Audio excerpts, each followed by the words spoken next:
welcome to the Wednesday night Grumpy Sound Guy show. This is Art of Mixing Part 2. And we're going to kind of continue on with our conversation that we started last week. Really trying to put the rubber to the road about, building a solid mix and working inside the middle market cover band, regional, local band kind of scene.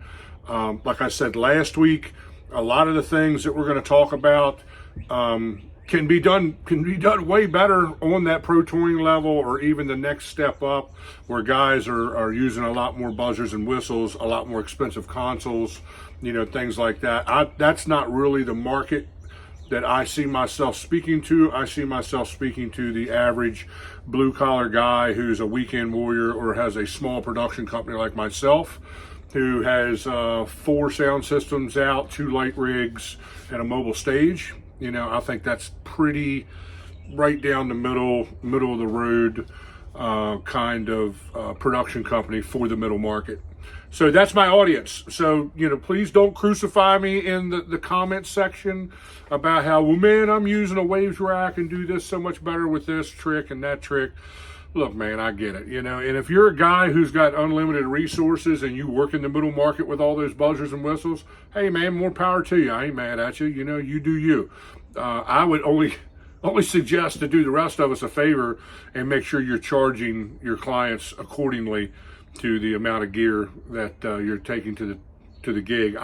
It blows my mind, and this is a whole nother podcast that we could get into. It blows my mind the amount of gear that some of these guys take to their local moose lodge or to the county fair or something like that. $40,000 to $80,000 consoles and high-end L acoustics rigs and stuff like that. It just, the average weekend warrior and the average middle market sound company is not doing those things. Okay, that's upper echelon guys. Some of those guys are pro touring guys that are really reaching down into the middle market to just kind of fill out their calendar and have a presence locally around their town where their shop is located and stuff like that. So, excuse me. So I just want to make sure that we're crystal clear as to who we're speaking to and, what we're trying to do. To review real quick last week, go back and watch that video, like it, subscribe to the channel, share it with, people who dig this kind of information and this kind of content. But we really talked a lot about mixing with your ears and not your eyes. Just because you can see signal flow in the console doesn't mean it sounds great coming out of the speakers. Always let your ears be that final say as to what dictates a good mix. So by doing that, we started and we talked a lot about gain structure, shaping the mix. It's not just about leveling everything out, but letting the mix be organic, and that sort of thing. Talked about gain structure, how it affects with monitors, how it affects the sensitivity of your dynamic section and EQ in the channel. So this week we're going to kind of keep moving on to that. We had talked about reductive EQing and frequency carving last week as well. So we're going to move forward this week with compression.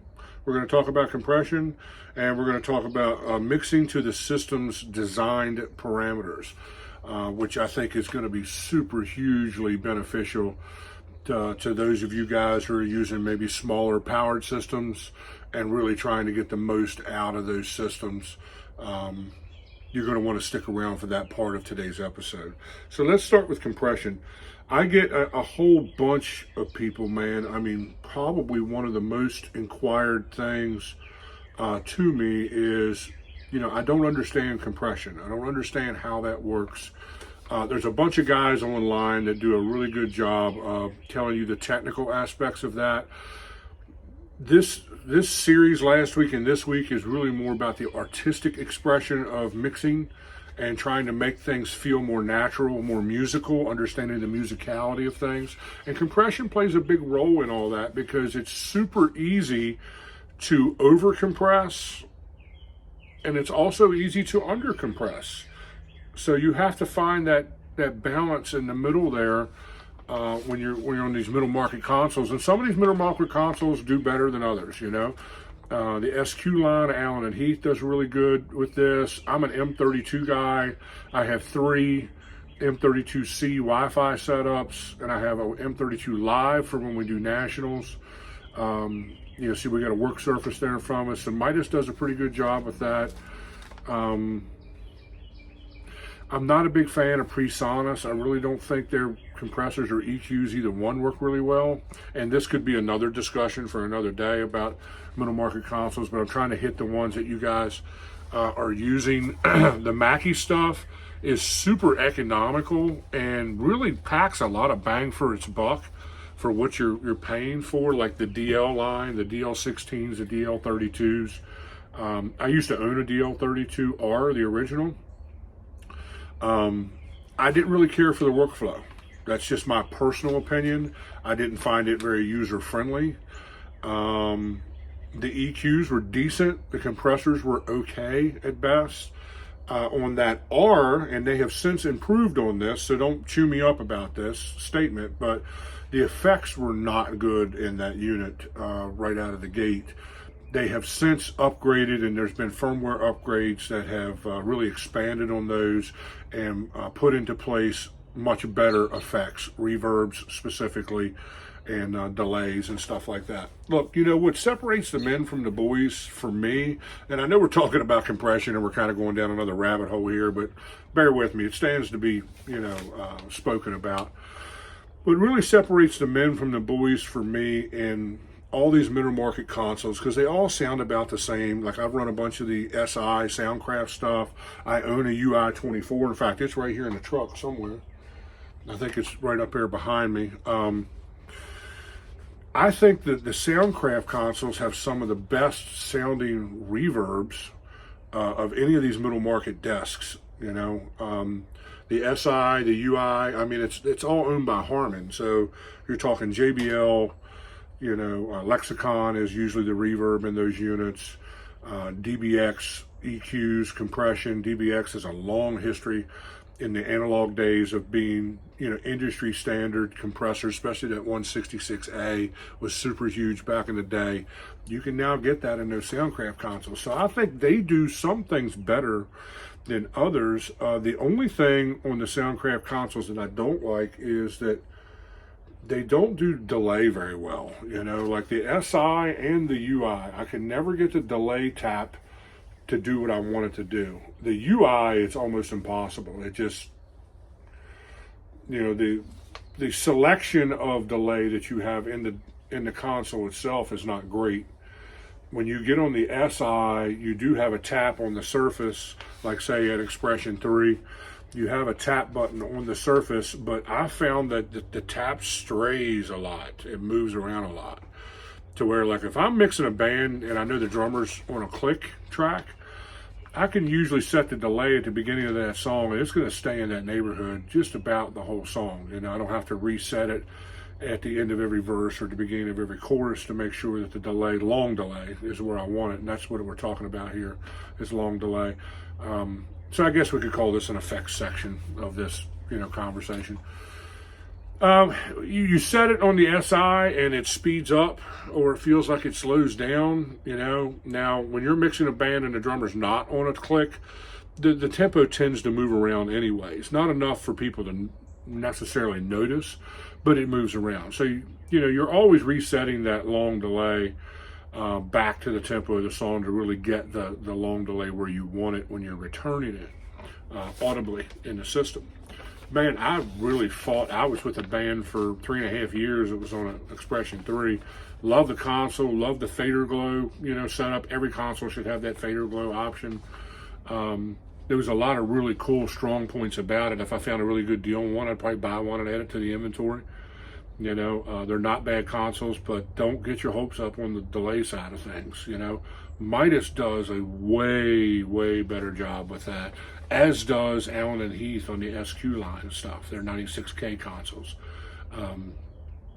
Those are just, and I mean, Mackie had kind of the same problems that the the UI has, the Soundcraft UI. So I mean, there's definitely differences in these desks. That's why when I'm giving you some of these descriptions of how these things work, I'm trying to make it as easy to understand as possible and not just give you this textbook technical definition of what compression is or what effects do, or things like that. I think there's plenty of resources for that.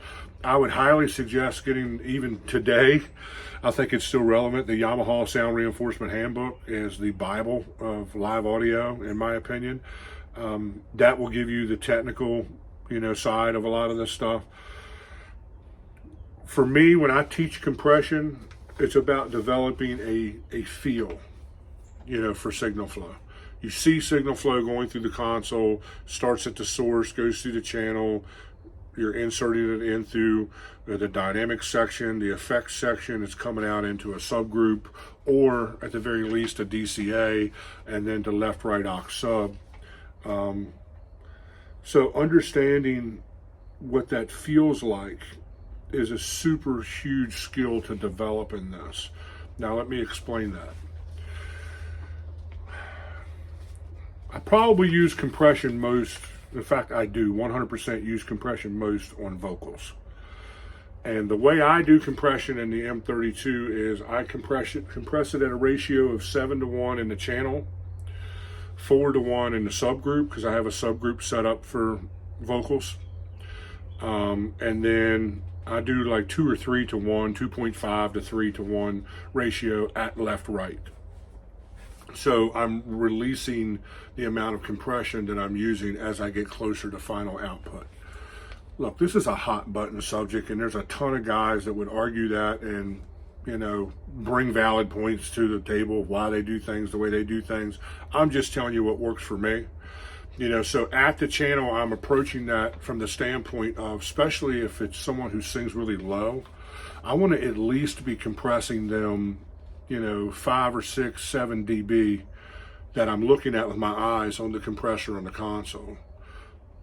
Then I can, when they sing soft, the compressor is open and giving me all the gain I can get from the microphone. But then when they do find a chorus that's in the meat of their vocal and they lay really into, projecting a lot better in a different section of the song, the compressor's there to kind of help put a limit on that and kind to soften that bite of an aggressive attack. So I run my, speaking of attack, I run my attack at usually, -30, somewhere around there. I think hold is at like, 8 or 10 milliseconds or something. I don't use a lot of hold. And then my release, I think, is 151. I think is the magic number on the Midas consoles. And that works for me. That kind of gets things where I want them to be. If they're a super loud singer, I definitely want to minimally, compress about 6 dB, but I also don't want to compress it so much that they lose the ability to be dynamic. So if you over compress, then there's no difference in volume when they're talking than when they're singing really loud. You're kind of brick walling that vocal. You don't want that. You want it to be dynamic. So if they sing soft, it sounds like they're singing soft. If they sing loud, it feels like it gets louder, but now it's not out of control and biting your head off. That's what I'm thinking at the channel. Then when I get to the vocal subgroup, I'm compressing in a manner to where now we're bringing all the vocals. Let's say we have 5 vocals on stage and we have really cool 4 and 5 part harmonies going on. Maybe it's an R&B group, or an a cappella group or something like that.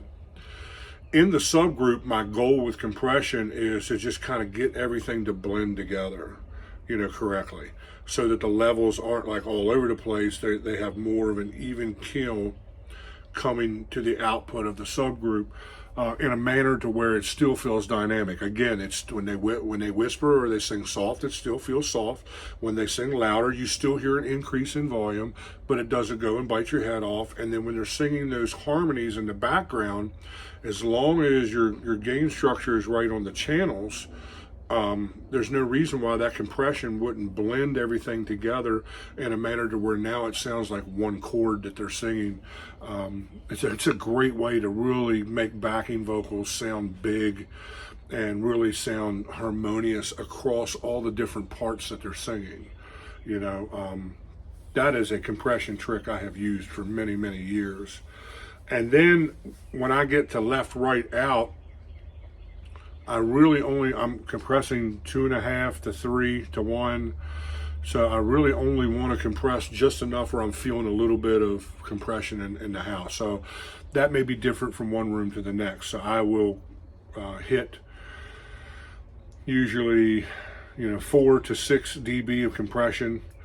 You gotta get at least 4 to 6 dB for you to actually even get any compression to happen, because the curve is so gradual at a 2.5 to 3 to 1 ratio. You may find that, especially if it's in a smaller room or something, you may find that compressing 8 or 10 dB is really better. The peak compression being that. As long as your mix is breathing. You know what I mean? As long as it's, feeling organic and it feels natural and you're not robbing it of its musicality. I've worked with some pro touring guys that they immediately just brick wall compress everything so that they have complete control over everything. And then as the performance moves forward, they will slowly start opening up some compression here and there. And the problem with that is I've sat in a lot of national shows, and I mean big national shows, and the whole mix is just way over compressed. And then it just feels sterile to me. It doesn't feel like it has any life, or it's not organic. It feels mechanical. It doesn't feel natural. So there's a fine line between those things. And then you can also use the output or the makeup gain, on each of those compressors to help give you a little bit more cut, through the mix. I mean, not cut in lowering the volume, cut as in getting through the mix. So at the vocal channels, I immediately set all of my output compressors to 4, I think it's -4 dB. It's like at the 9 o'clock thing. So much of that stuff is just by feel to me. I don't pay as close attention to those numbers as I probably should, as I've been mixing on those consoles since they came out,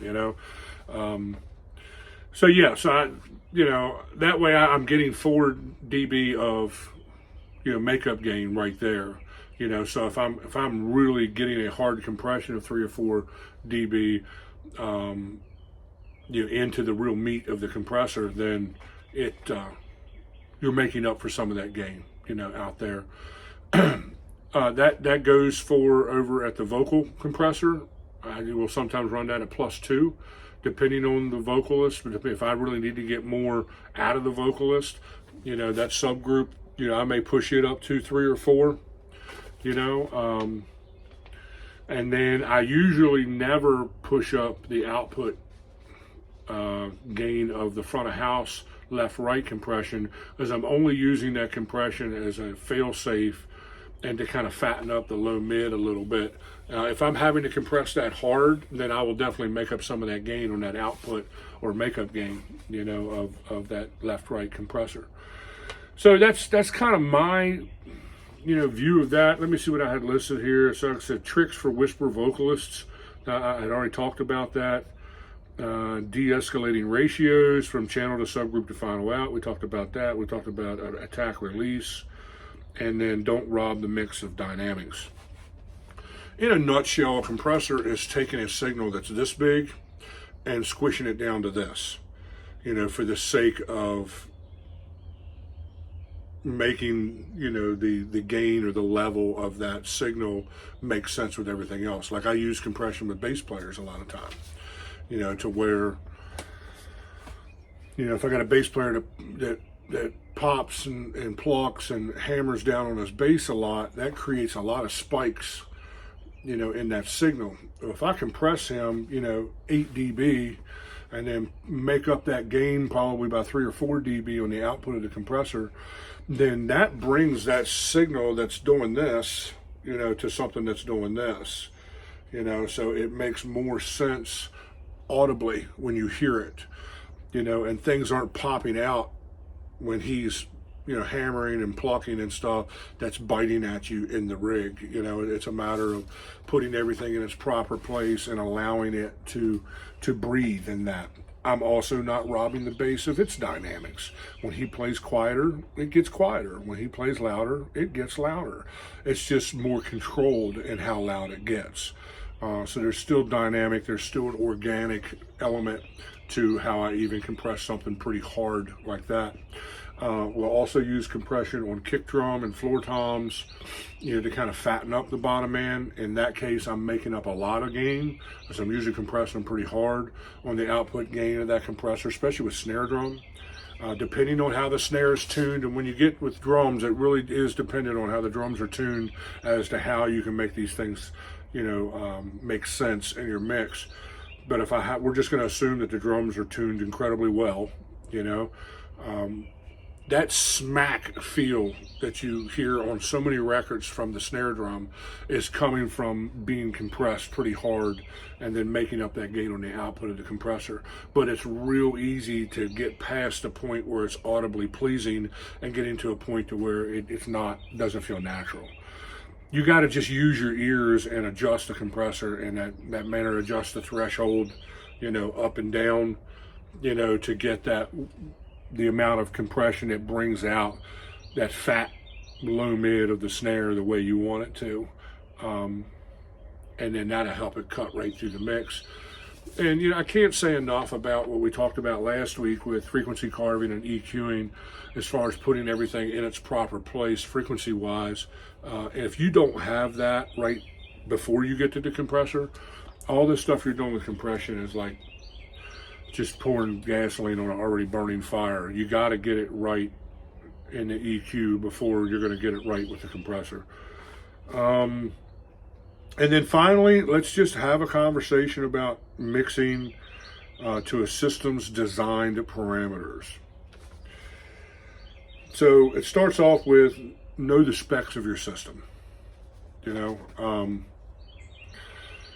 I mix radically different if I'm on, let's say, a little QSC rig that's like K12 tops, KS118 bottoms, in a medium-sized room. I will mix on that rig differently than what I will on my passive JBL rig or on my passive EAW KF850 rig, because all three of those systems have a different frequency response.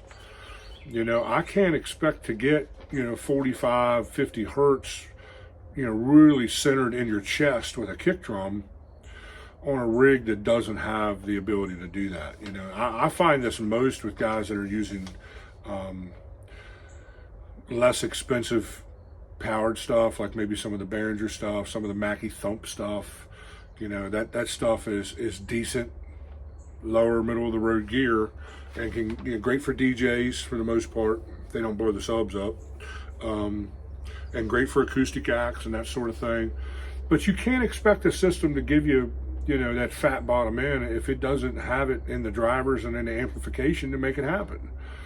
I get guys that ask me almost every gig. Someone comes up to me and says, "Man, how do you get so much low end out of your bottom end?" And it's like, well, I'm mixing the low end as JBL designed the cabinets to be run. My double 18 passive subs will go down to like 35 hertz. So I don't have any problem getting 50 hertz out of it, because that's where I like the kick drum thump to be at. Or even some of the low end of the bass guitar up around 100, 120 and resonating down to 50 and 40 hertz, because I have a whole bunch of power behind it, man. I'm throwing 5,000 watts at those boxes per pair, and it's crown macro I power, so it's legit power. It's not some Chinese made amp that claims to put out 4,000 watts a channel and it really puts out 2,000 watts a channel. So you got to work within the parameters of what your system can deliver.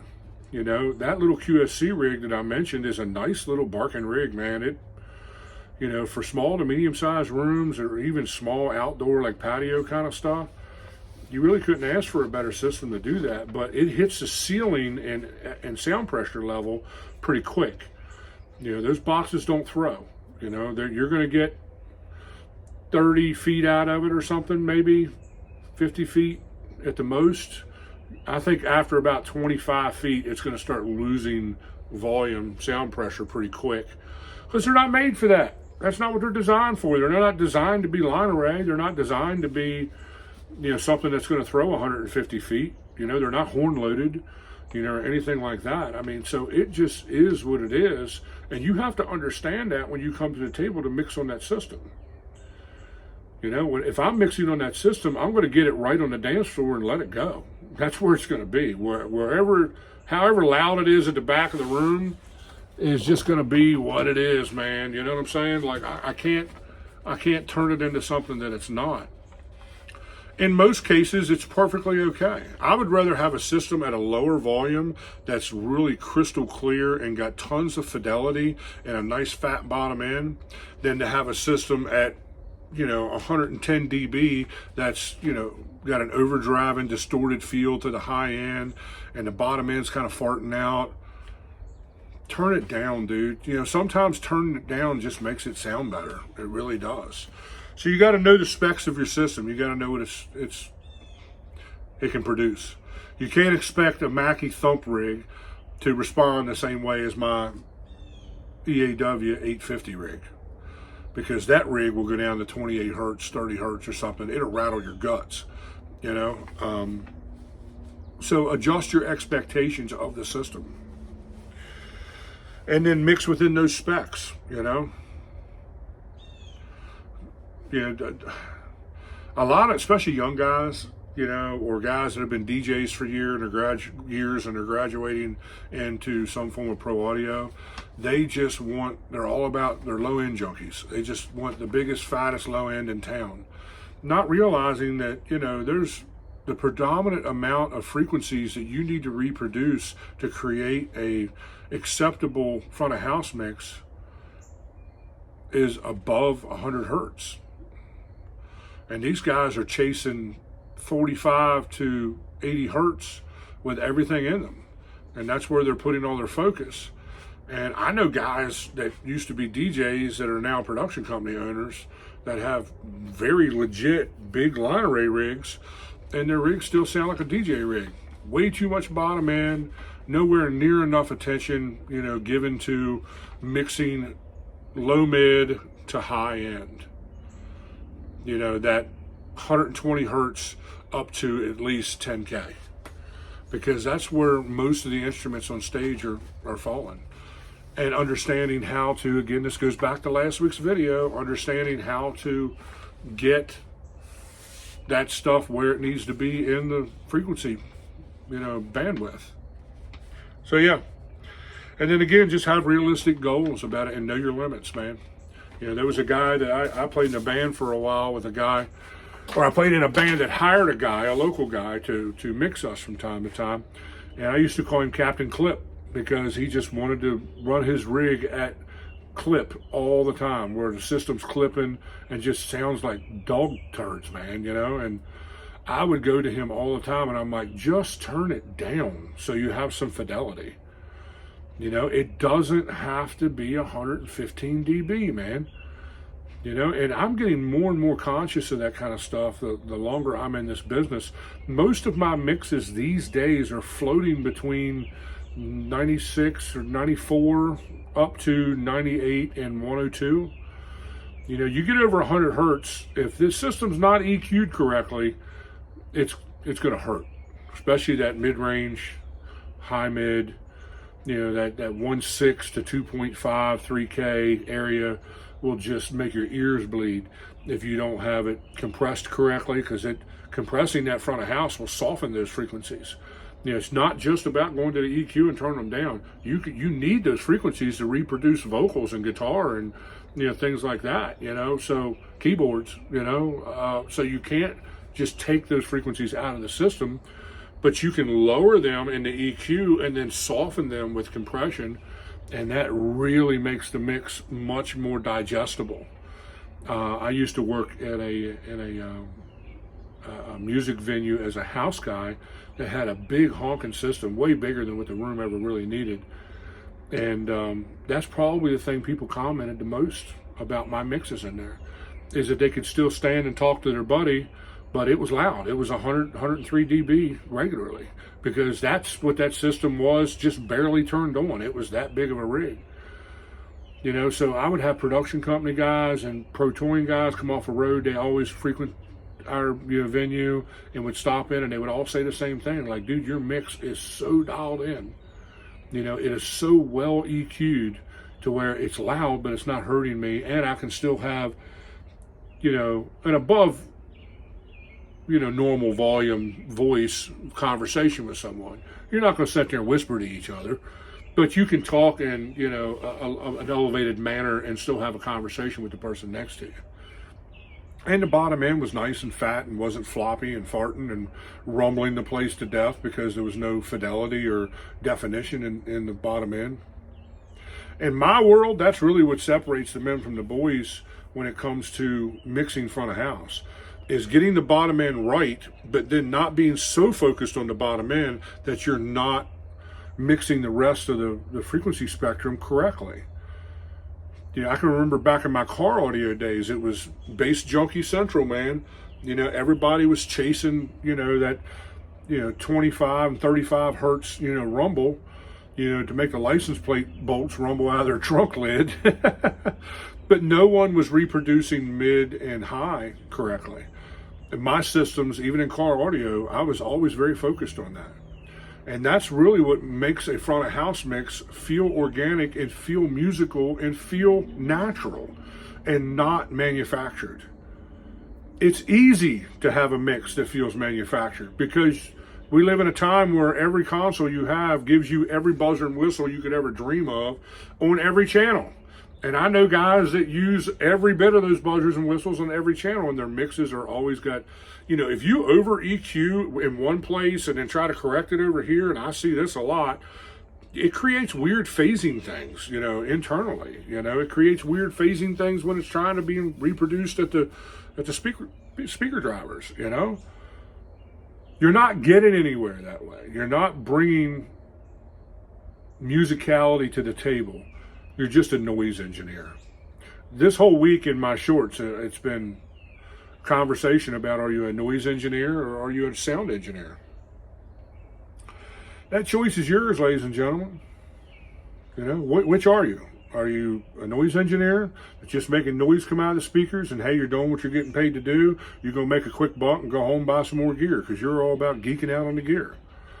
Are you a, you know, low-end junkie that's just chasing, you know, 45 to 80 hertz your entire career? Or are you someone that's trying to make music sound like it sounds when you're standing right in front of it with no sound system? Think about that for a second. When you're standing there and listening to a band play just out of their amps, maybe they just got some stuff to reinforce vocals, nothing major, but it sounds really natural and organic. That's how your front of house mix should sound, just bigger. Thanks, guys. I appreciate you. I hope this conversation made sense to you. I hope it really helped you, and I hope that, you know, brought you some tools you can put into your mix toolbox to help you get to where you want to be. I wish everybody the absolute best of luck in their mixing endeavors. I want everyone to be successful. There's plenty of work out here for everybody. I don't hate, I appreciate, you know, and I appreciate every one of you guys for following me. Please subscribe. I mean, like 80% of the people who watch these videos are not subscribed to the channel. Please subscribe to the channel. And if you made it this far, then, you know, I owe you a cold adult beverage the next time we see each other out at a club somewhere. Because most don't last this far into the video, because this is a long one. So I'll see you next time, guys. Love y'all.